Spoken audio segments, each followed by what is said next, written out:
Thank you, Chairman. Dr. Huff, actually, I want to start with you. Your last comment was kind of interesting around deaths associated with power generation facilities. Are there more deaths from wind farms than nuclear power plants?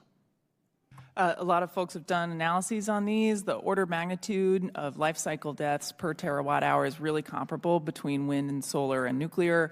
Ultimately, some assessments put wind just slightly higher, slightly lower than nuclear. I would say the uncertainty bars are pretty big depending on what assumptions you make, but they are magnitudes different than unabated pollution-emitting sources. Okay. Magnitude slower, sorry, well, smaller. Dr. Huff, real quick, there's a Forbes article that was written maybe 6 to 8 months ago that stated that in England, there were 114 deaths from wind turbine maintenance because people fell off the turbines trying to maintain them, and there were 0 deaths from nuclear power plants. Is that true?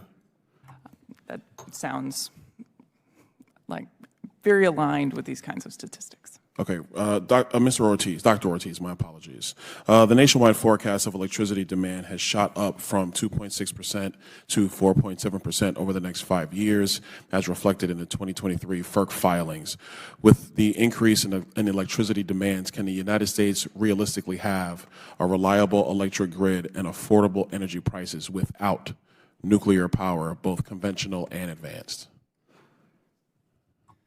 Well, sir, if you're talking about the next 5 years, it's going to have to include the current nuclear power fleet, obviously.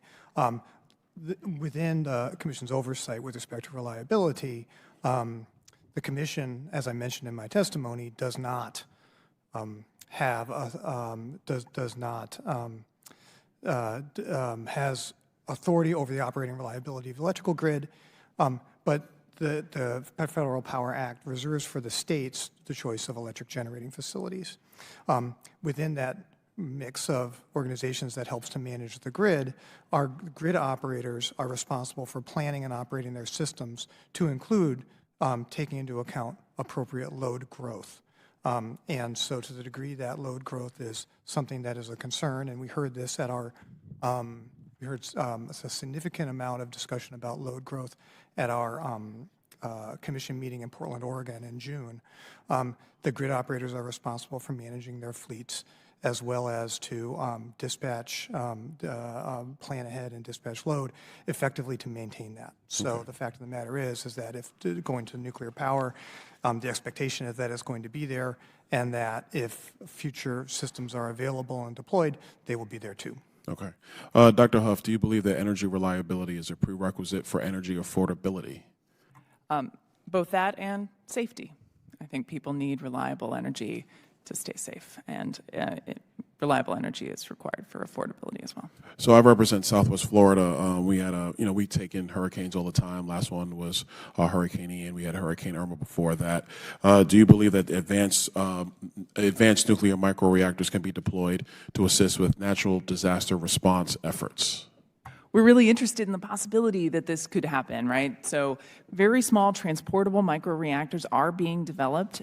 Some of them envision applications that could respond to emergencies like that. I think, it will depend on licensing by the NRC, but a number of companies and concepts are being developed towards that goal. Thank you. Oh, now bring me to the NRC. Thank you for that segue.